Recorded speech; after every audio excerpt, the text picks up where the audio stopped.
Welcome back to 1 Minute Recess, everyone, where we dive into news, politics, and off-the-record moments shaping Nevada and beyond.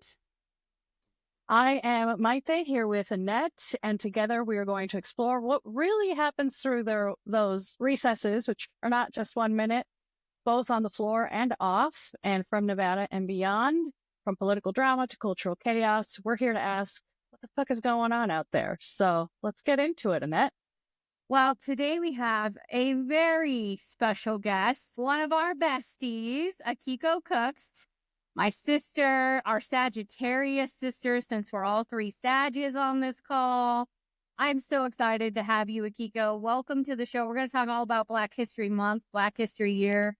Black history is every single day, so let's get right into it. Welcome, Akiko. Thank you for having me.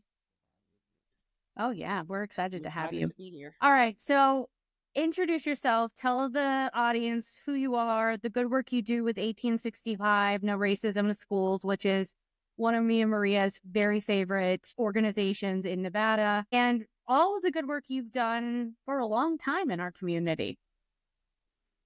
I'm Akiko Cooks. I am the co-founder, director, and lead organizer for No Racism in Schools 1865. We are a local grassroots nonprofit organization here in Las Vegas. We actually started off as a campaign in 2019. 9 Black boys, including my son, were targeted to be shot and killed via an Instagram post titled "Our Review Niggers." And when we started to work through the process of understanding how the school district was going to respond, we quickly learned that they did not know how to respond. At least they didn't act like they knew how to respond. So we started to move and organize around an anti-racism policy, because one of our first questions was, what do your racially motivated incidents look like in your district? What does racism look like? And they told us it doesn't look like anything, because we don't report it. We don't collect data. We don't do anything with the incidents. So that's when we knew one of our demands that we sent to the district back in 2019 was to draft and implement an anti-racism policy, which is one of the things that we really poured our heart into, while also demanding that the community be a part of writing the policy. So not putting it into the hands of the district and allowing them to write a policy for us, but actually making sure that the community's voices were a part of it, including the students. So we had 4 young people. 2 were in high school and 2 were graduates, recent graduates of Clark County School District, that was on the force that wrote the policy. We also championed AB 371, which is a anti-discrimination bill carried by Assemblywoman Brittany Miller that requires all schools in the state of Nevada to investigate and report racially motivated incidents, and they have to report it to the Department of Education monthly. So we've been working since 2019, and really with the focus on eradicating racism and holding the school district accountable for when it happens, to make sure that families get the justice that they seek for whatever has happened with their families, with their students. And then we've leaned a lot into, here lately over the past 2.5, 3 years, we all know that the school to prison pipeline exists, but really focusing on how it is wide open in the disciplinary sector of Clark County School District, and how they are over disciplining Black and brown students, which is a pathway to the school to prison pipeline. That's where it starts with the behavior records, and when they stack the behavior records with all these different, in essence, their lies. Almost every case that we've worked, there have been things on a student's discipline record that was untrue and made the student look like they were problematic. So when it was time to expel them or suspend them, it was easy for them to do it because the record showed that this is what the student has done. And so we did a lot of work around educating parents on requesting the student's behavior record so that they can know what is on there, because the school doesn't notify you when they put stuff on your student's behavior record. But parents just didn't know that they could even request that. Now they don't all know, but it's a conversation that we are starting to have around the community. We have upward of 300,000 students in the district, so it's a lot of communication we got to get out with a very small base of people. working around it. So that's just kind of what we've been doing continuously with the goal of expanding to multiple school districts outside of Nevada to help them to create an anti-racism policy. I would love for it to be parents who reach out to us and say, hey, can you help us with creating this policy, even with organizing the families? And, what do we do when we are at school board meetings? 6 years ago, I had no idea what to do at a school board meeting. I had never been to a school board meeting. I didn't even know when the school board meetings were. I had to learn really quick because that is where a leg of the work happened. And a lot of families just don't know. And it's a lot of barriers that stop families from going. And so trying to help to remove those barriers to get them there as well. But so I would love for us to work outside of Clark County School District. I mean, it would be amazing if a school district called and said, hey, we know you guys helped this happen. We need one. How do you help? Now, of course, I'm going to charge the school district. I won't charge families, but I'm going to charge the school district for that work. Being able to expand outside of Nevada and move throughout the country to help anti-racism policies be implemented in school districts. So you're not new to organizing. You grew up in a family where organizing was what you did, and your dad was a part of a very important movement growing up. Talk to me about how activism has been in your roots and how, Black history is not just a month. It's every single day. Yeah, so my father is an original Black Panther. He started in the Southern California chapter of the Black Panther Party before I was born. He actually also started the martial arts program because he was a martial artist in Southern California. So I was born into the Black Panther Party, like, ever since I can remember. I have pictures of me being at food, free food programs and giving away food. I did not, how do I say this? My father always worked, always had a good job, but we were always very community centered. I was not raised with a being white centered was not normal in my household. Being Black and being proud and knowing that excellence runs through Blackness and always staying in my community is just what I was raised with. I didn't come from a religious household. I came from a Black power household. That was very, my father was very, and still is, like, he still pours that into me to be a good person, to do right, do well, and always reach back. Growing up, I struggle with this a lot because I have to always remember that a lot of my peers did not have the experiences that I had growing up, and understanding that everybody's reality was very different from mine. I was never, first of all, I was taught that there is no hierarchy and nobody is above me, including elders. My dad did not raise me with a ageism thing. Just because someone is older than you does not mean that they can disrespect you. And your voice is very powerful, and your voice carries weight, whether you're 6, 16, or 60. And so it was very easy for me to, like, be the president of the Black Student Union, organize different things on campuses. And what's interesting though is someone said to me, I was raised to hate the police. And it offended me because what it did was spoke to my father's parenting. My father didn't raise me to hate anyone. My father raised me to be aware of what was happening around me and to understand that the police are not trustworthy and that you cannot trust them. I started to hate them as I became an adult and saw for myself who they were and what they did to our communities. So hate has never been bred into me. Only love, right? But understanding the world around me and what's happening and always standing for truth. I remember Apple TV reached out to me to do a documentary called Gutsy Women. And it was a documentary by Chelsea Clinton and Hillary Clinton. So we started filming, and something in me kept it was messing with me, right? And we were filming at my dad's house, and it was around Corey's birthday, so it was in September. And I remember I sat down on the couch. It was like the second to last day we were filming. And I looked at my dad and I said, I'm really not in alignment with the Clintons. And he looked at me, he said, I know. And I said, my brother is on his second 30-year bid because of the third strike law. Which administration was that?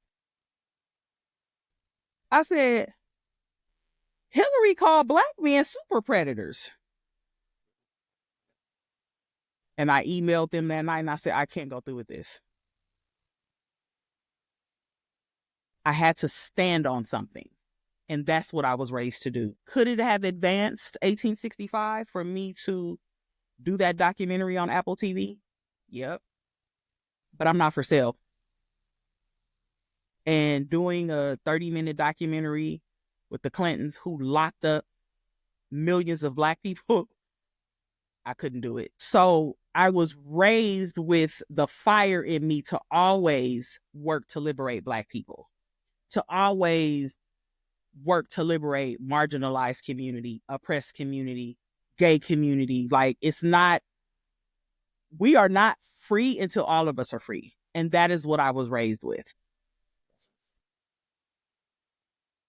And I saw how it fired up in me when March 19, 2019 happened. It was just different for me because it was in the education space, and I had never organized in the education space like that. Aside from when I was in school, I was a student.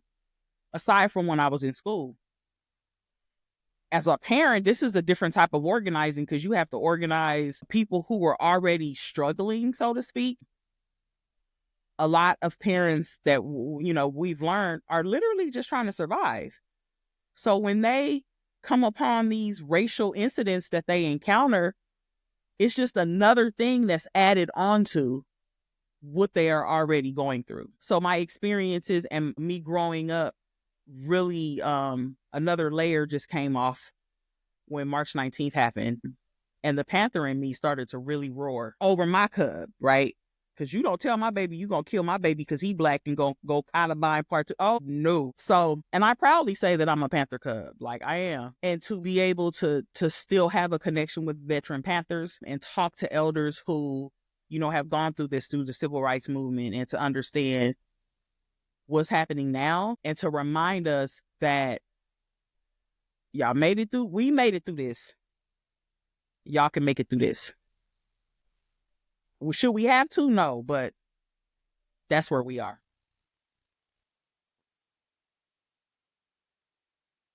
Maria? Thank you, Akiko. And as a Mexican-born hater of NAFTA, I hate Bill Clinton for that too. So thank you for kind of reminding us that sometimes we do need to just stand on principle and not be for sale.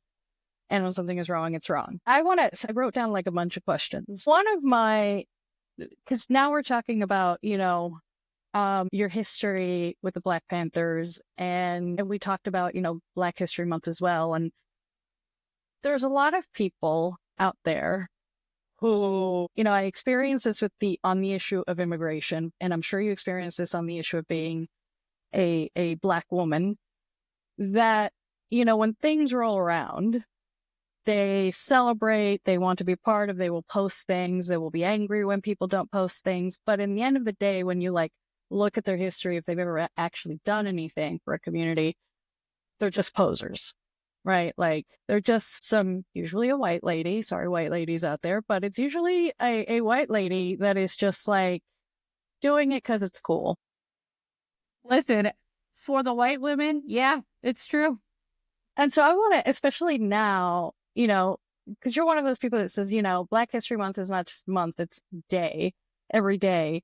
What do you have to say to the people out there that are just posers? How can they stop being posers if they truly give a shit about your community?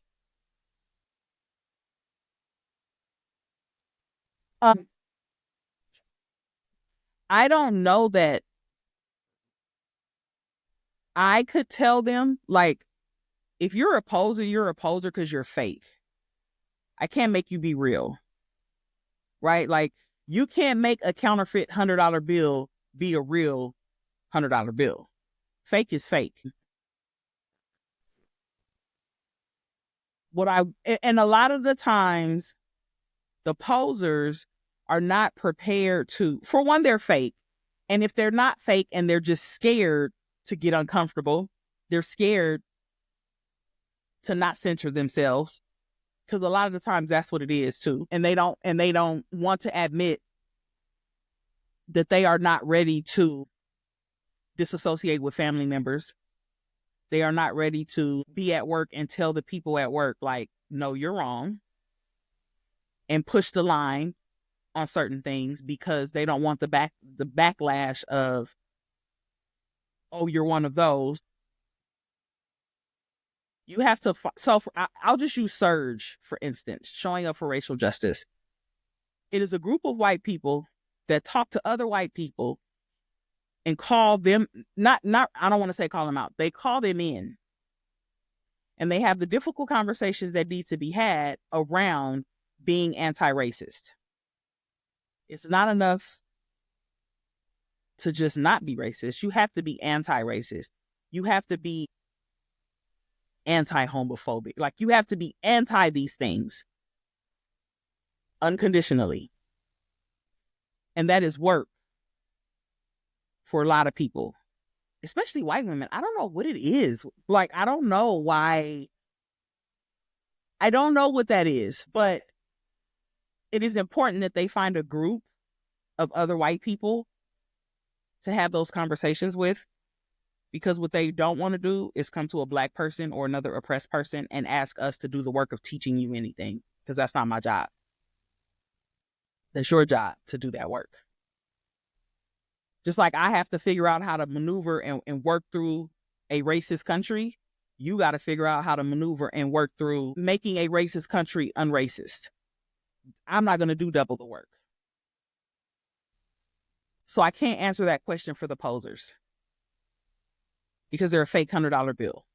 There's nothing that's going to make them real except for nothing. Nothing's going to make them real. It's work. It's work that you have to do. I appreciate when a white woman says, you know what, I know I do have a lot of work to do. And can you just give me some suggestions on where to go? Because that's the most I'm going to give you. Maybe. Especially when we're talking about trusted groups to do this work and not white saviors, right? Like, Surge is a trusted group where you can go and get and do that work. So that's the only reason why I would give a suggestion, is so that I can point you to a trusted group. Everything else is on you.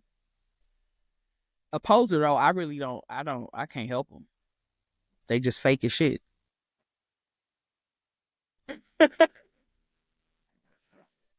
That's exactly And right. this, everyone, is why we asked Akiko on today.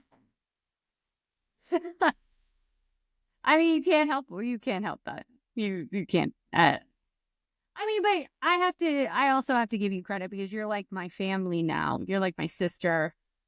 And even yesterday, we were having a really intense, really deep conversation with my husband, who's done a tremendous amount of work, transforming from someone who was very, very different when I met him into one of the most beautiful people I've ever had the privilege to know. And you were even telling him, hey, yeah, go ahead, reconnect with your family, but not at the cost of them being racist around you, them being homophobic around you. Remember to keep those boundaries in place, right? And I think that just shows, you know, when somebody's willing to do the really hard work, you'll show up for them too. And you'll be a support network for them, because you've seen Nick do the work. You've seen him show up in spaces for you. And that is something that's love that goes both ways.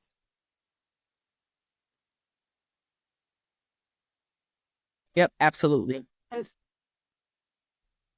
And that, so I kind of also wanted to, because this was going to be my first question, but now I think it ties into the posers, because I think we have people that we've seen at, especially school district meetings, other parent groups that, in my opinion, and any common sense person's opinion, take advantage of parents that are not white women to bring them to school board meetings and say what they're doing. Like, we'll always remember the sex ed meetings where they would pack it with like rural Latinos, and they would just like pack them and bring them over, and they wouldn't say anything. They wouldn't speak. It would be the Karens that would speak. And so they feed them disinformation and stuff. And it happens to every single oppressed community, because that's how you keep oppressing, keep dividing and conquering. Those are like the worst of all. What, as a parent who actually worked to defend her kid and other kids now, what do you have to say to all of these organizations that literally just take advantage of people, feed them lies, and that parental involvement is just turf to advance crazy, crazy ideas and racist ideas in our schools? So, one group in particular, I don't negotiate with terrorists. I'm going to start there. So, we had a conversation with one group, started with a P. And that conversation lasted maybe 25 minutes. And one of them ended up crying because she tried to do but I have a black child. Bitch, I don't give a fuck about you having a black child. That doesn't mean anything to me. White saviorism, you went and adopted a black child so that you can say that you're not racist. And then that's what you want to throw up. So this is where these groups get really slick. They know that Black and Latino families, Black and Latino culture, period, right? We know that in our culture, anything LGBTQ plus can be a left or a right? We know that. Like, that is embedded in our culture. So I know that Black and brown people continually have conversations in their families about someone being gay in their family, right? My son is gay. My oldest son is gay. People would try to hit my father with, oh my God, your son is gay. I mean, your grandson is gay. Because they thought, because he was his age, right, that he would have some sort of negative reaction. And my dad was like, yeah, and why? Because it's normal in the Black community for LGBTQ plus children to be ostracized, to be disassociated with. And I'll speak about the Black community. I don't want to speak about the brown community because that's not my place to. But I know in my community, it can be a taboo subject. And these other groups know that. So they feed on that. They feed on they're gonna teach your children to be gay, and they're gonna make your children confused. And, do you want that? Do you want that? Or we need to move away from this race matters things. We just started race. Your ancestors created the construct of race. Y'all started that. And so now that we are leaning into it and embracing it, now it doesn't matter if you Black. Bitch, you said it was a problem that I was Black. I didn't. And you started that when you decided this is how we will control people. This is how we will make Italians move to us because we'll tell them that they're white. This is how this started. This is how Latino people who could assimilate into whiteness, this is what happened. Because y'all told them, because you can look white, you'll be accepted and you won't go through what they go through. We the ones that can't assimilate into whiteness unless you're really, really light skinned. And I won't even say biracial, because my best friend is high yellow and is not mixed.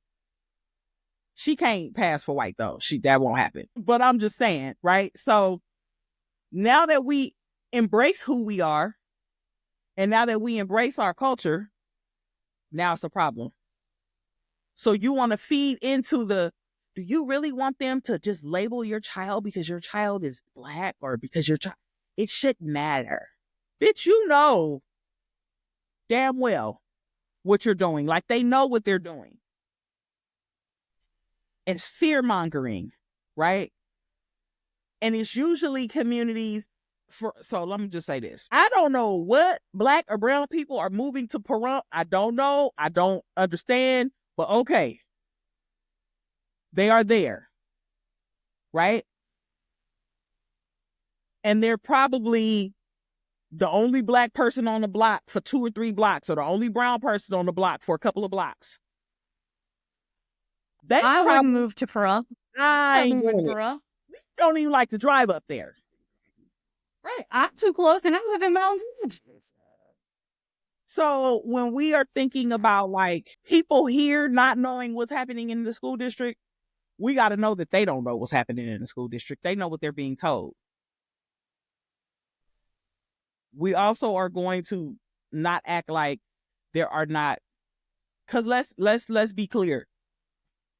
Black and brown people can also uphold whiteness with their ideologies, with their thinking. They also think, well, just pull yourself up by your bootstraps. That's some white supremacy shit. Like, I just watched a video on, and I want to go read the paper. It's out of UCLA on professionalism being a white supremacist construct because it is based on white women. That's why your hair has to look a certain way, because it's based around them. They will accept you with a silky weave, but they won't accept me with my locks or my braids or a natural hairstyle. An afro looks unkept to them because it's not straight. It's how it grows out my head. What are you talking about? Or when a white woman gets braids, it's stylish. Or if it has color, it's stylish. It's the Bo Derek braids. What? It makes me crazy. She's urban fashion. So they fearmonger and they know what they're doing, right? Yeah. All I can tell them is don't run up against us. True. Is that angry Black woman that you be claiming I am. Because you done pissed me off. Well, let's talk about that for a second. I mean, I get pissed off anytime they talk about women being angry, but it disproportionately happens to Black women. Y'all are told you're angry. Y'all are told you need to be a certain way, and they expect y'all to save the damn country every 4 years. That is when our anger is accepted. Our anger is accepted when they want us to save the country. Our aggressiveness is accepted when they want us to pick everybody up and save it. Yeah. Go ahead, because you were in the middle of a question. No, listen, I was just, you were saying what I was saying. I find it interesting that all women have to act a certain way for them to be accepted in places. But in particular, I think Black women are asked to act a certain way, do certain things, be certain ways. You're told you're angry all the time if you even have an opinion. But then y'all are asked to save the country every 4 years or every 2 years. And that anger is rewarded for like 10 seconds. And then we move on and you're back to being angry Black women. I don't quite grasp the whole thing. Do you know that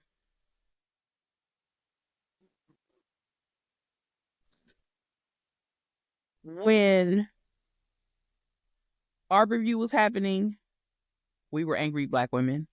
When they threatened to kill our son, we were angry Black women. You think I'm angry? You should be angry.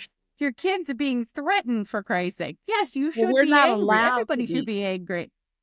We're not allowed to be. Do you know how many Black mothers who have been trespassed from their children's school because they simply go to the school to advocate for their student and or ask questions and they get trespassed? They get kicked. They get trespassed from the school because the school staff is intimidated. I was just at West Prep 2 weeks ago, and school knew I was coming with the parent. The parent got there before I did. When I got there, the student success coordinator told her, no, she can't come in here. I said, actually, yes, I can. That's the parent's right to have an advocate. But I didn't push the issue because mom is formerly incarcerated, and I wasn't sure what her status was. And I know that they will call the police. So I advocated from the car. But that is the way I have to think when I'm going to these schools, because they've called the police on me before. And I was there to advocate. They sent me to the wrong place, and I was sitting there waiting. And then the lady said, they're coming. And I was like, you know what? I'll go wait in the car. And she said, no. And I was like, yeah, no, you can't walk around on campus. I said, I'm going to my car. They chased me. By the time I made it to the stairs, I was calling the parents on the phone, like, the police are their school police are chasing me. By the time I got down the stairs, the parent was coming out the door, and I just saw police coming from all these different directions towards me. And I said, this is what our kids go through. And I wasn't even I was just sitting there waiting, and I realized that they were stalling me on purpose. And so I know that they weaponize school police on Black mothers, and we'll call them. I had a mom get arrested before. They set her up. They told her her son had ran off campus. She came up there to get him. When she got there, police was waiting for her and arrested her. She moved. She lives in Texas. She was like, I can't be here anymore. To go to Texas, When Texas is your exit plan, the school district's up. When Texas is your exit plan, yes. So with all of this really important work you're doing with 1865, I know it's a labor of love for you, but passion doesn't pay the bills. How do people get involved with your work, and how do people financially support your work? Because it's not enough just to talk about this hard work that you're doing every day, but it's even more important that people donate and really do support the good work that you're doing, because you're in that school every day advocating for somebody new. You call me and tell me all these stories that you're working on. How do people get involved with your work? So they can go on our website, No Racism in Schools with an S.com. There is a donate button there. There is a contact us button if you want to volunteer. I have put myself in a position to be able to be available for families, for crisis calls. Generally, a family will fill out the crisis complaint form, which you can find on our website. And within 48 hours, we have contacted the family and executed our plan on what has to happen. I knew that after this 2-year grant that we had, once it was dissolved or spent down, I knew that I could not go back to regular work and continue this work because it requires too much time and effort to be present to help these families. Lately, what we've been doing is a lot of suspension and expulsion rollbacks. And we have 100% success rate where we've got students back in school, where we've gotten things removed off of their behavior record that did not belong there. And that takes time. And if I am not available for a family, that could be a problem. So I've put myself in a position so that I'm available when families reach out to us and we can be there. And so it's really important that we are able to continue to go. And that happens with donations and funding from the community. In this climate, I can tell you the way money is going to be sent to nonprofit organizations, especially those like mine who are head on attacking racism. People are scared to say that. When we were writing the anti-racism policy, they didn't even want us to call it the anti-racism policy. They wanted us to call it the anti-hate policy. I said, but no, we're talking about racism. I said, you can hate someone because their shoes are pink. Racism is different. Like, we're going to call it what it is. That's what it is. So even with our name being no racism in schools, people are like, oh, well, we're not bending away from what it is and what our goal is to eradicate racism in education spaces. So it really, really, donations from the community really, really help for us to continue to move. My next program that I'm trying to build out is for volunteers, and to train some volunteers to help with the advocacy part of it, because it's just me. But being able to like even offer them like a stipend or a gas card or a lunch card while they do this advocacy work, because it takes all of that. We drive all around the valley, Henderson, wherever. And so I don't want to ask people to volunteer and I can't say, hey, here's the gas for, this. So donations really, really help. So yeah, they can go to the website and we have a donation link there. I will put the donation link in the chat for everybody on all of our different pages. And that's our ask of all of you, is to make a donation. 1865 is one of my personal favorite organizations.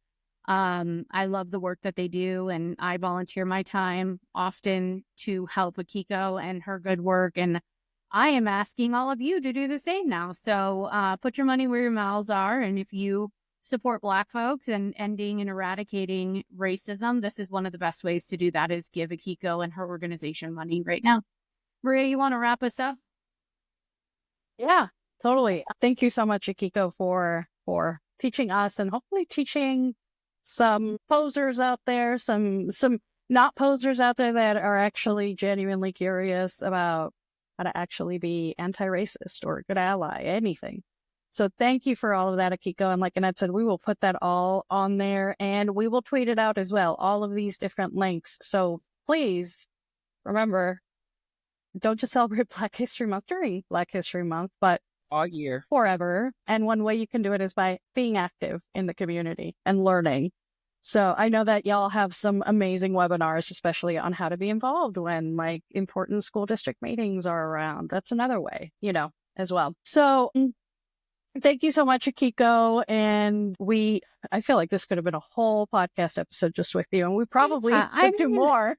What are your thoughts? We're doing our episode on Black History Month and Black history generally.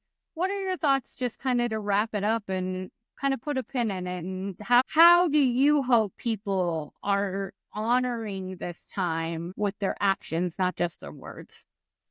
So there's a lot of talk about how they are not teaching Black history in schools. I don't think that relying on the schools to teach it is smart. I think that it's important that people are very intentional about teaching these things and talking about these things all the time. Every day of the year, you can find some Black history on that day. Every day of the year. Every day of the year, you can find something about a Black inventor or something that, a Black person has done or contributed to this country. I was just looking at a video about, what is the music called? It's out of New Orleans, Big Frida. I can't think of the name of the style of dance right now. But it was talking about how that style of dance actually is coming from like Central Africa, right? And like how it is an ancient dance, but it's still being done in New Orleans. It's not house music. I can't think of the name of it, but Big Frida, if you know Big Frida, then you know the style of music, yes, the style of dance that I'm talking about. So I'm Googling Is it bounce? Bounce. Is it bounce music? Bounce. Yes. That comes from like a where tribe in Turkey came from. It is where Turkey. It also is where the waffle came from. And so these are like, you can incorporate Black history in every subject. you don't have to wait for the schools to do it. I know that there were organizations that did freedom schools where they taught Black history on the weekends. Like, that's something I would like 1865 to do, to support educators to be able to do Saturday schools or to do online Black history education. Like, we don't have to wait. Why are we relying on these schools to do this? And especially when we're talking about Black and marginalized community, the schools were never really intended for us anyway. So when we talk about what's happening with education, it was never intended for us. When they ended segregation, they fired all the Black educators, sent these children into classrooms with white educators who hated them, who didn't want to teach them, and with students who didn't want to be in a class with them, and expected them to thrive. You never wanted them there anyway. So understanding that parents can say, you know what, we're going to do some Black history here. We're going to do some Latino history. You can teach it at home. We shouldn't rely on the school for any of that. Like, especially when we're talking about Black history. And the world, Beyonce's Web here has everything that you need to find. There's books, there's audiobooks, play it in the car while you're driving. It's so many different ways that you can get the information. So I think being intentional about teaching your children history is important, to know that, yeah, no, we're not going to let them whitewash it. Donating to local nonprofits that is actually doing the work. I don't mean the big ones. I don't got to say the names. Y'all know who I'm talking about. I don't mean donating to the big ones. Find you a local nonprofit that is doing the work for the community, because that's who is boots on the ground. That's who is there doing it. That's just what I'm saying. Find you a local nonprofit and donate, because if you don't have the time, maybe you got $5. It goes a long way.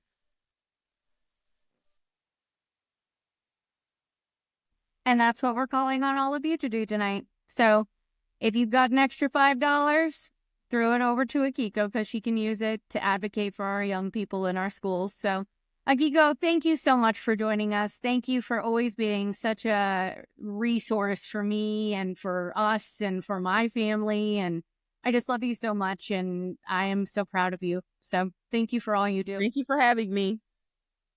Always. You're welcome anytime. Come on and educate us. I will. Yes. Oh, and Akiko, before you leave, I'm going to Honduras, and I've had on my agenda to learn more about the Garifunas, which are Afro-Hondurans, and we have one that might be coming to a meeting, and so I'm going to try to actually connect with her so she maybe can connect with you, because they are an amazing community that not a lot of people know about. And we actually have some here. We actually have a DJ who's Garifuna. He's a Caribbean DJ who's here. So yes, they are amazing people. Yes. Well, soon we're going to have a whole community built out. So we love you. Thank you for all you do. And again, make sure that you guys give to 1865 No Racism in Schools. We'll put the link in the chat. Every little bit helps. So make those donations today. Thank you, Akiko. Thank you for your time. All right. Good night. Thank you. Well, she's a wealth of knowledge, as always. I could talk to her all night, all day. Mm-hmm. She's the best. I love her to death. Yeah. Like my sister, like you. Okay, so Black History Month, we're always celebrating. It's not just a month, it's a whole year, and we're going to continue celebrating that with some of our legislators throughout session, with some lobbyists, with some community activists, community leaders. So we'll keep having on amazing guests throughout the year. One small taste of what people are going to be getting from our show.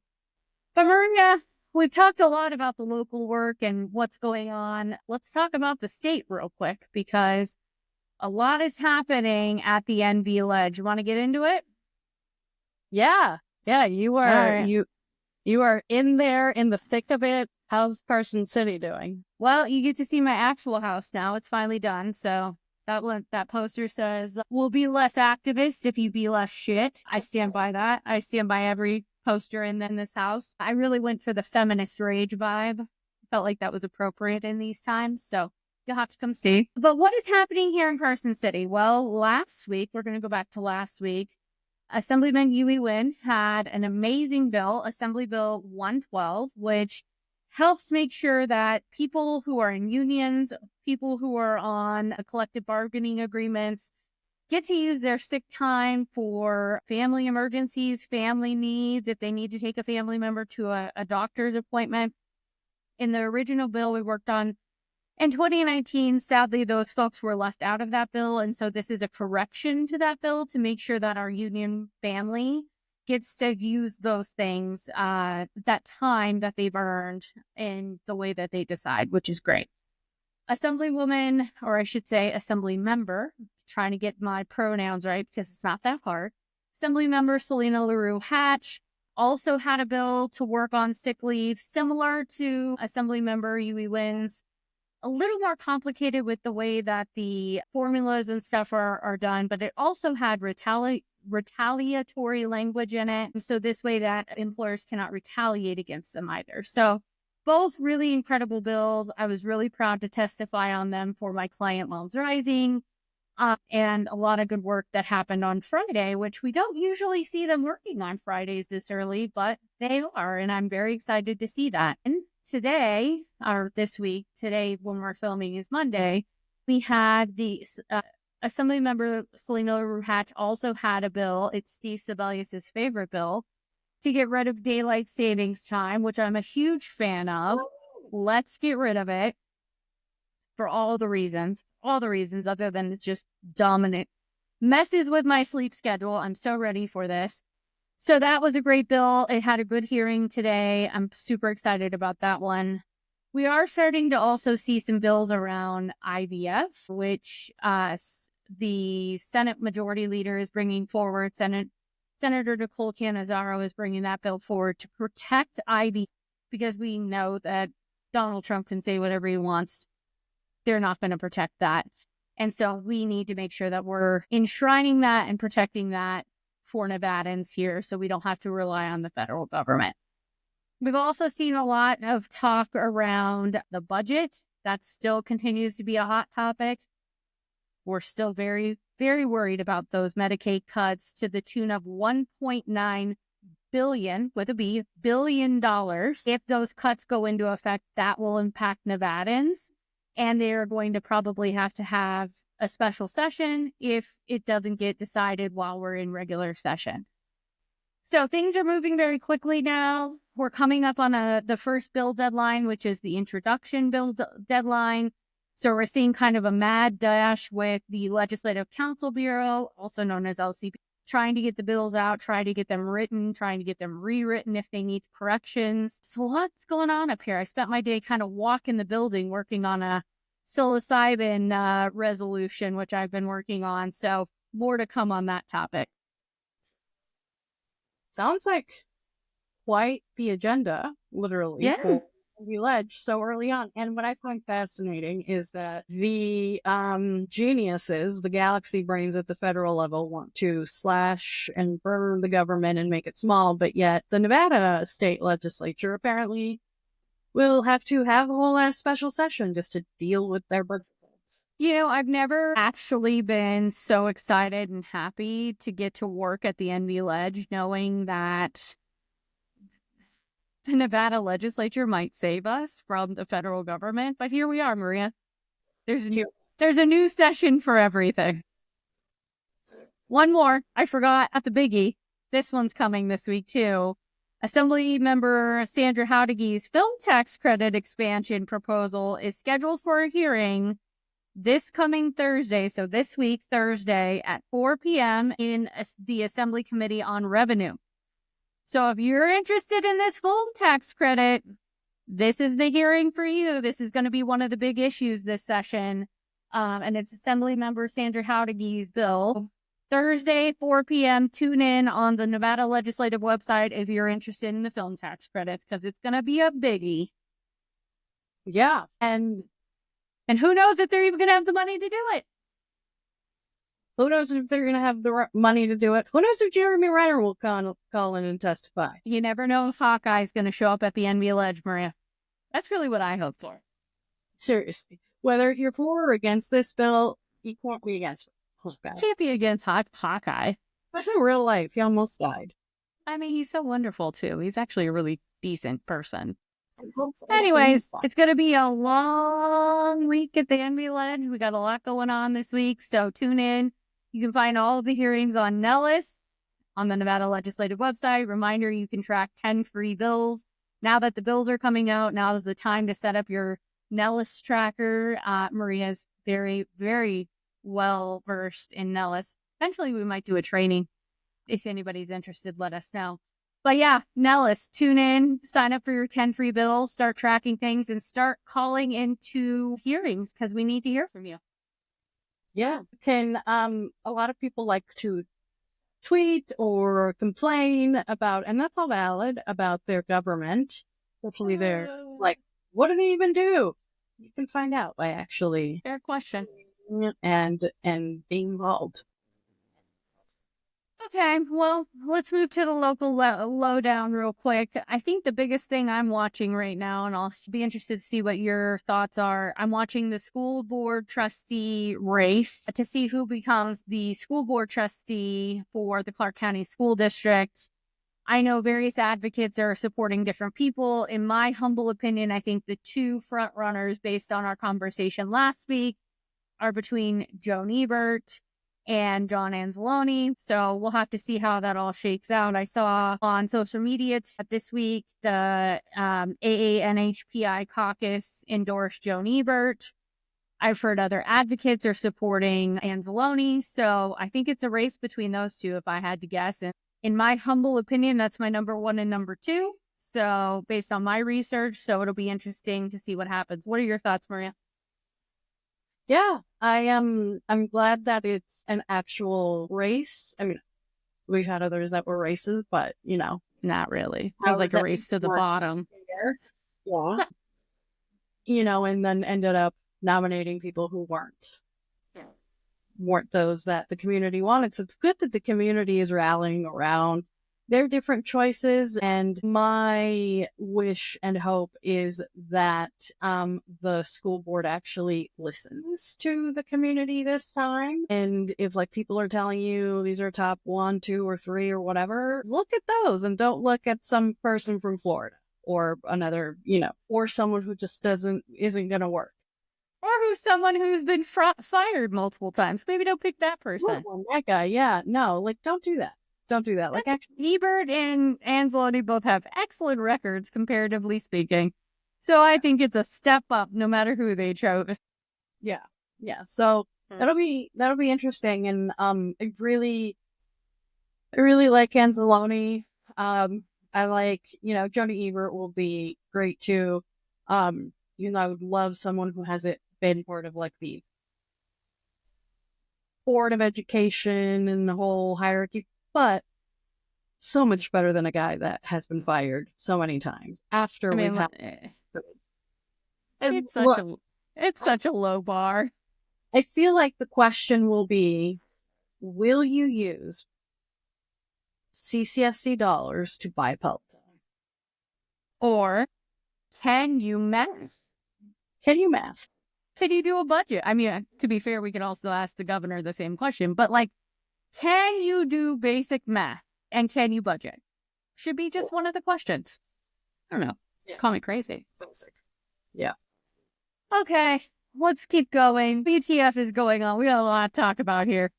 It feels like we zoomed through the first two. It's to get to this one, friends. Maria, take it away. WTF is going on. Yeah. So it's funny that you asked that question, because last week I had the idea to maybe talk about something that the president of Argentina tweeted about last weekend about cryptocurrency and that people should support it. I did not know it would turn out into a whole ass international scandal. And that would affect my work, by the way, because that was my whole job. But also, I did not. To be clear, not the crypto part. Because you believe in real currency. The Argentina part. Real things. And yeah, what the fuck is going on is something that I asked ever since that tweet, and it only got worse because what So happened? explain, because I was standing at Lowe's when you explained the whole thing to me, because I'm a mere peasant, a mere mortal when it comes to international politics now compared to you. Tell the audience what the heck happened and how it fits into the scheme of the national disaster that we're experiencing here in the United States and abroad. So I feel whenever I talk about this, first off, disclaimer, whenever, and anyone that works in this feels like the meme, the dude has the red strings attached, and you feel like this. If I get like that, it's because it's nuts. So if people don't know about this douchebag scammer crazy person, Javier Milei is the president of Argentina. He's the actual president of a real country. And last weekend, he tweeted out that people should buy this new coin, crypto coin called Libra. It's what you call it in Spanish. It's for liberty, but we found out it wasn't because of liberty. It's because he's a Libra. So way to go, narcissism. And so it was basically, hey, buy this meme coin. And then he retweeted instructions on how to do it and everything. It was basically a fucking Haktua coin. If you don't remember what the Haktua coin, the Haktua girl created another coin just like that. And these coins are called meme coins. And they're cryptocurrency, but there's a difference between real, like Bitcoin or many other cryptocurrencies that, they're still not real money, but they're a lot more stable and have lots of backing. And so if you're into that kind of stuff, that's what you should do. But then there's these meme coins, which are also called shit coins by the industry, because the crypto experts know it either, is going to be a rug pull or short if you know about investing. And that's basically what the Haktua girl did. And that's basically what Milei did. And what does this mean? The rug pull or a pump and dump. Basically, it's kind of like Wall Street, right? You want people to buy this stock. You want people to buy this shit coin. And they buy. They spend their money on it. And yes, regular people, like some regular people, want to get into this so that they can try to make money, especially in the world's economy that we live in. And then what happens is that the scammer, just like a scammer on Wall Street would do, is they basically pull out all the actual money behind it, and you plummet the value of that shitcoin. And so basically, if you just bought that, you lost money because the value is not real, because that money was not intended, or at least, for example, they said that like it was 5 to 8 people that really funded this shitcoin from Milei, and then they pulled out the money. So basically, they stole your money and kept it to themselves because they pulled the rug from under you after you put money in. And so when the Argentine markets opened and the index fell 4%, and it basically became a giant scam because this asshole pretends to be an economist, an expert on the economy. And here he is selling a shit coin. And it would get even worse because he did an interview where he was stopped by his staff because it could get him into judicial problems if he said the wrong thing. There's lawsuits left and right, both from the US and in Argentina. And not only that, but you also have the fact that at the end of the week, he came to the United States and gave Elon Musk a chainsaw at CPAC.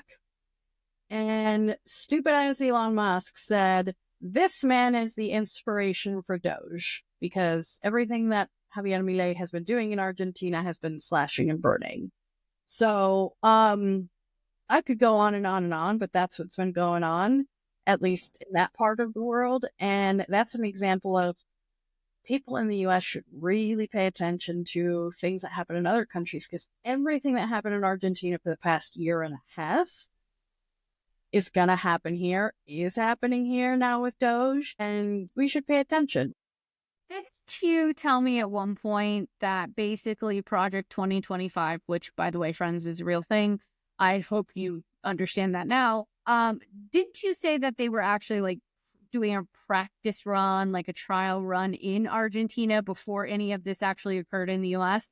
Yeah. So, and like, I don't have like the Heritage's Foundation's Google Docs that, proven written in stone that this is true, but using common sense and the fact that they were part of Milei's campaign, they were thought leaders on his campaign with the U.S. folks that were in his campaign, which are from Trump land. If you look at every single policy speech that Milei has given from campaign to then being elected is out of Project 2025. This idea of bringing the government down to its knees is what he did in Argentina. He cut healthcare. He cut agencies. It is a very top-down system in Argentina. So after he severely cut a lot of budgets, just like we're going to have to do here, a lot of governors in the different provinces of Argentina had to figure out how to actually fund certain state programs. So kind of like you said, a special session might have it. The governors of Argentina and state entities in Argentina, provincial entities, have had to figure that out a year ago. Not only that, but he's been slashing public education, and Argentina has great public education up to the university. I was going to say, but things are not going so well now after this slash and burn kind of thought process in Argentina, correct? Maybe we should learn some lessons from them is what I'm getting at.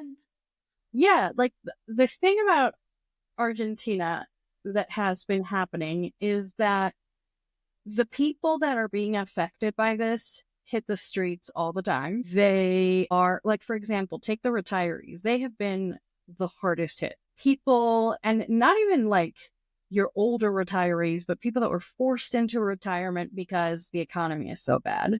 Or maybe forced into retirement because the government took away their jobs. Does that sound familiar? And so they are hitting the streets. It's literally every Wednesday. They're in Congress. There's significant violence that happens to those people because dictatorship.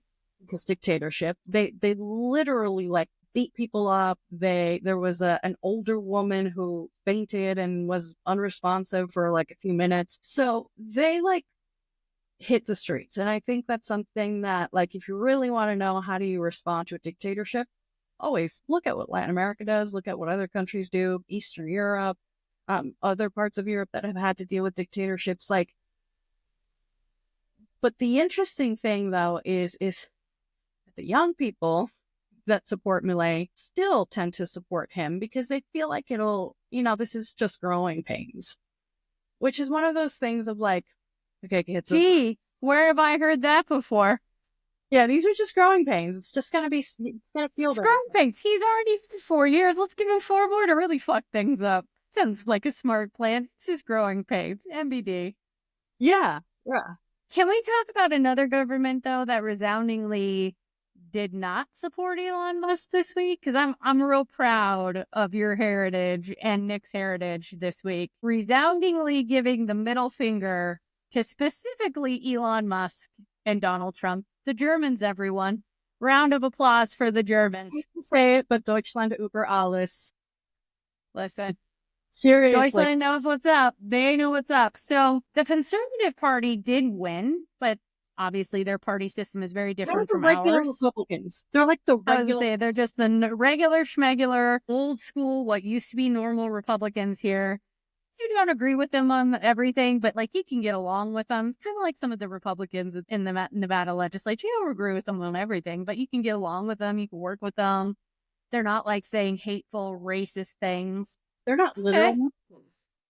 And they are planning to work with more of the centrist parties and ignore the Nazis, which Elon Musk was promoting. So, Maria, talk to us about the Germans because they really made me proud this weekend. No, seriously, I was holding my breath. Yesterday, my mom reminded me, she goes, German elections are today. And yesterday morning, I was like, oh God. And I like held my breath. And then, the results were coming in, and you could see that that sadly Olaf Scholz went to third place. And if people don't know what we're talking about, there's lots of parties. He was kind of useless anyway, so whatever. Yeah. And Europe has lots of parties, so it's actually parties that get voted in because it's a parliamentary system. Right. And the thing about these things is until certain people make certain comments, you don't know like what things will happen. For example, we were talking in it where I was like, it depends on what bloc they form. For example, because there's so many parties and parliament is divided, it depends on if this group works with that group, if that works with this group, and then you bring together your votes and you're creating a bloc to have power.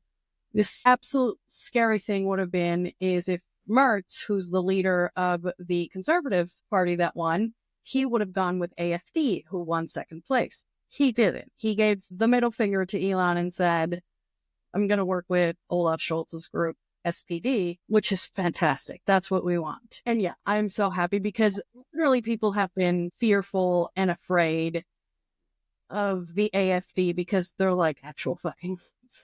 Yeah, no, I mean, they are far-right alternative for Germany. That's what their name is. I know Elon loves to sit here and say, oh, they're not Nazis. They are absolutely Nazis.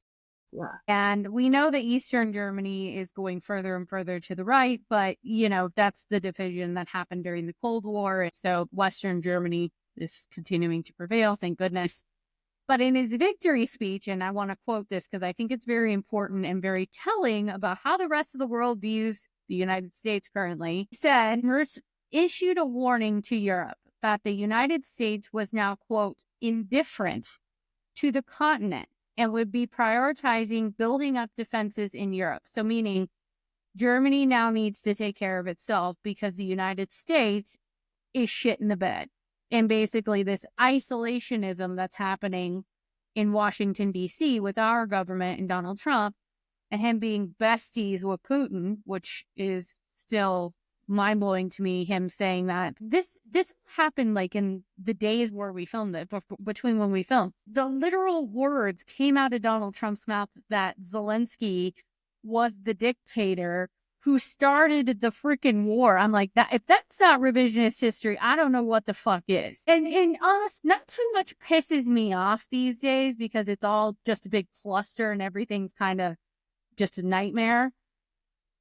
But there is one thing you and I and my husband are hot to trot about on a regular basis, and it's Ukraine. Because Ukraine is a literal dam holding back the Russians from invading the rest of Europe, from going into the rest of Europe, from causing trouble in the rest of Europe. Just before, a bunch of different times.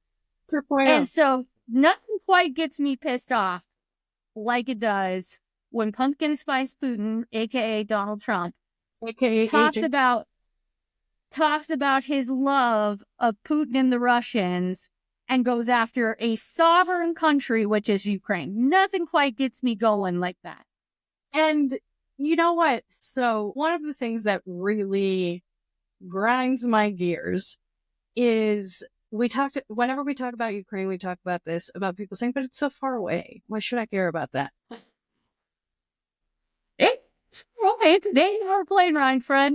8-hour plane ride. And, when I was in Berlin, I was closer to Kyiv than I am from Carson City to Vegas right now. That's why it's so important. It's right in the smack dab middle of all of Europe. And it matters. One of the things that I want to say to people too is like, we're literally witnessing if you take various parts of the world, genocides happen everywhere because of fucking racism and feeling like one people is better than the other. We have one in Gaza. We have literally just want to take them all away and put them in other countries. In Ukraine, it is sometimes harder to see because, especially if you don't know between Russia and Ukraine, you think they're the same. But you tell a Ukrainian he's Russian, and hell no. And what Russia is doing is a genocide and elimination of the Ukrainian people. And they've done it multiple times throughout their history. Like, before even the Holocaust, there was the Holodomor, which killed millions of Ukrainians because Russia stole their grain. The Communist Party stole the grain of Ukraine to pay for programs, and Ukrainian people got to see none of that grain, and so they literally died, starving to death. Eating their children, all kinds of horrific things. And they're not only killing people, that almost seems like the best part of it all, which is gross, but there's a thing that Russia's doing, and, you know, our favorite boxers, the Klitschko brothers, were talking about this because it's the anniversary of the war. Yeah, this week. 30 year. One of them posted about how, you know, and this doesn't get talked about a lot, but Russia's kidnapping Ukrainian children every day. And they are taking them away from their parents, they're kidnapping them from school, and they are taking them either to the front lines and brainwashing them to fight for Russia and forcing them to be child soldiers and fight for Russia, or they're sending them to camps in Russia to basically become Russian. It is a gross, gross attempt at completely cleaning out a people that has stood up to such a giant country for so long.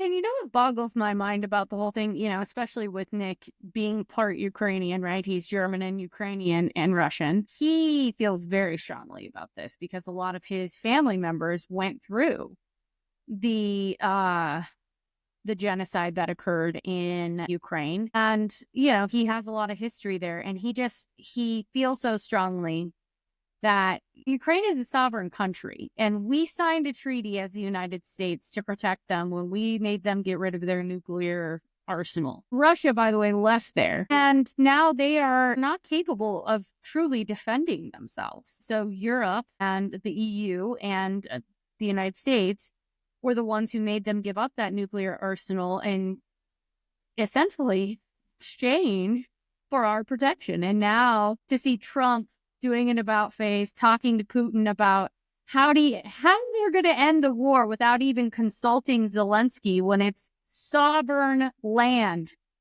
sovereign country. What the United States do? If somebody came in and be like, you know what, you're going to give up your land. Fun fact, it never belonged to you in the first place, because it didn't. It never belonged to you in the first place. You're going to give it back. You're going to give it all back. What? We would be furious. We would be fighting. We would be like up in arms about it. Why should the Ukrainians feel any different? And one more point, just one more, because this is also my hot take, because I'm real fucking pissed about it. Since when did the Republicans become communist sympathizers? Because that's what this is. I mean, weren't they the kings and queens of McCarthyism? Weren't they the ones who were like hot on the trail of every communist known to man in the 50s and 60s? Weren't they the ones who were going to root it out? And they were so against Russians and so against communism. The Republican Party is in the back pocket. Are you kidding? Are you actually kidding me right now? Do you know how stupid you look? And that's my hot take too. Yeah, and I feel like now we've seamlessly gone into hot takes. Oh. My hot take is Trump is a Russian agent. Agent 100%. 100%. I mean, you have, and that has been like a rumor for like a long time of when he first married Ivana, that, you know, she's from the Czech Republic, and the Czech Republic was part of the Soviet Union, and ever since then the KGB was on his ass, and that he became an agent for Russia. It makes all the sense in the world. Even the documentary I watched, the Turning Point one, they bring up how one of his mentors was a Russian oligarch. I mean, there's all these ties back to Russia. Like, how are we ignoring this? And what's insane is that, I mean, all of this is insane, but even more insane is that, you know, we talk a lot about imperialism like something that happened forever ago. It's going on right now. For our very eyes. One of the main countries that has taken over, and, you know, taken over different countries and brought them up to their empire. Like, they are an imperialistic country. Communists can be imperialist too. And they were imperialist before communism too. Their imperialism just rebrands itself. It's a cycle. Yeah, like whether you're a czar or you're a communist or you're a capitalist communist like Vladimir Putin It doesn't matter. It's imperialism to its core. And what's like extra gross about it is that they literally don't go far. They just go next door and say, take it over, take it over. And they I guess we shouldn't be all that surprised though, because if you back and you really take a good look at the United States, right? You do some soul searching about our history. Fun fact: we did the same shit in Latin America. We did the same shit to Mexico. Yeah, Indigenous people who were here far before any of us got here. And you know what? We're also built on that. So it's the Latin America part is we just didn't do it just because the idea came out of our asses or their asses. with copycat. It was, well, no, specifically, it was done by these Republicans that wanted to make sure Latin America didn't have any Soviet influence. That's why they were so fucking crazy about Pinochet, about the Bay of Pigs. Because you all wanted to make sure Latin America didn't become commie haven. But now you love him? Well, so what was that all about? What was all that shit you did to us all about? Apparently, it's whatever gets the right in a tizzy at this point. And I have to believe at this point, it's all bullshit. Like, it's just all bullshit. They are going to do whatever gets people to vote for them, whatever scares people the most. You know, the Red Scare with communism in the 50s and 60s, that was to get voters all riled up based on nonsense. And the same thing happened with Trumpism. It's the same garbage recycled. It's just a different version of it. And frankly, I'm sick of it. I'm so sick of it. I'm sick of watching our administration, and well, not my administration, the administration of this country sit there and placate to Putin. It's just disgusting. Like, it's absolutely gross. It's terrible. But here we are. As my mouse pad says, the horrors persist, but so do I. That's right. That's right. That's absolutely right. Yeah. Fitting end to this nightmare. Yeah. So anyways, Maria, are you excited to go to Honduras? Are you looking forward to it? What are you most excited about? Obviously, we're not going to get into what you're doing because you're just going on a friendly trip. But like, let's talk a little bit. Are you excited? Yeah, I'm taking a trip to Honduras for vacation tomorrow. Yeah, it's gonna be fun. Honduras is a beautiful country, and it's also a different world. And I like going to those kinds of places that make you learn something new, see something new, and especially in these times where certain people of a certain continent, this one, are being treated as criminals and as people that don't belong here, even though you could actually walk all the way to Honduras. It would take forever, but you could walk there. It's going to be, I think, inspiring and also kind of a mental cleanse, because that's also a country where, thanks to literally the US, lots of bullshit always has happened to it, and yet there are amazing people that come from that are in Honduras, some friends that I've made, and they're absolutely some of the best people and some of the people that remind me that, just like your mousepad said, bullshit persists, but so do you. So my final thing I just want to cover is today, the Nevada War Room nonsense Twitter. I want to read this because I find it particularly disgusting in the time that we're in. They're always gross, but like this one was extra gross. So that's why I just want to like end with this, especially when we're talking about immigration and Latin America and Honduras and like all of the amazing immigrants that are here in this country. And since most of us came here as immigrants, unless you're indigenous, just thought I would read this one. Nevada War Room PAC. It's a better Nevada PAC if you've never looked at their Twitter scum. It's Nevada's Democrat Attorney General Aaron Ford boasts that his office told Chinese, I'm not going to use this word because they do, but I'm going to say undocumented immigrants, told them how they can avoid deportation, aiding foreign nationals who reside in the United States despite potential national security risks. I just have to say, racism is vile, and painting all Chinese people as if they are some sort of security threat when you're not going after Russians is real rich.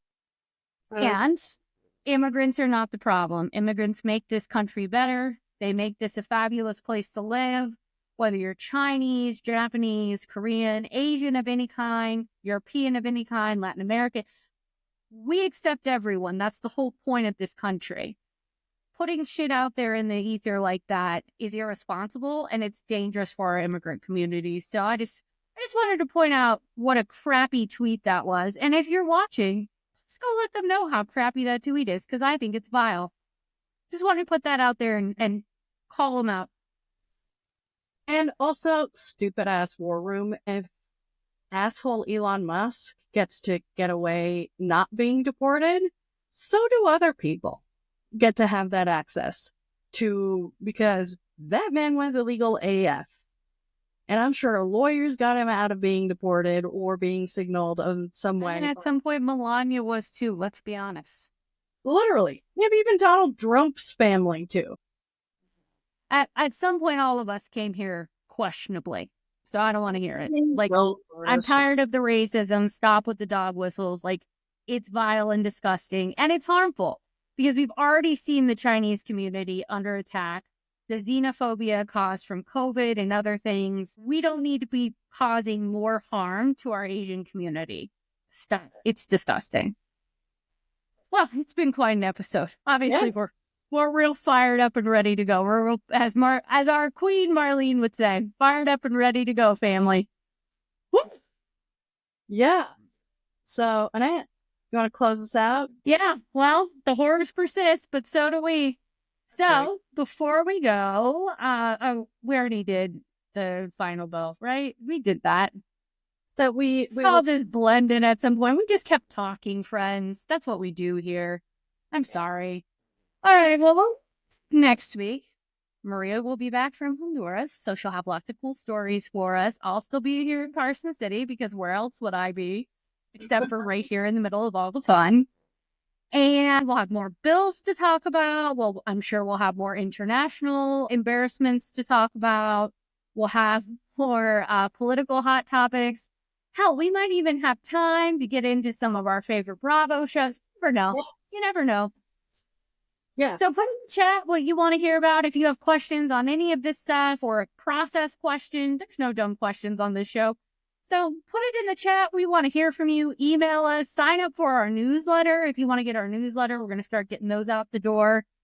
And just thank you. Don't forget to donate to 1865, No Racism in Schools. That will be in all of the chats, and the link will be there. Make sure you put your money where your mouth is and donate.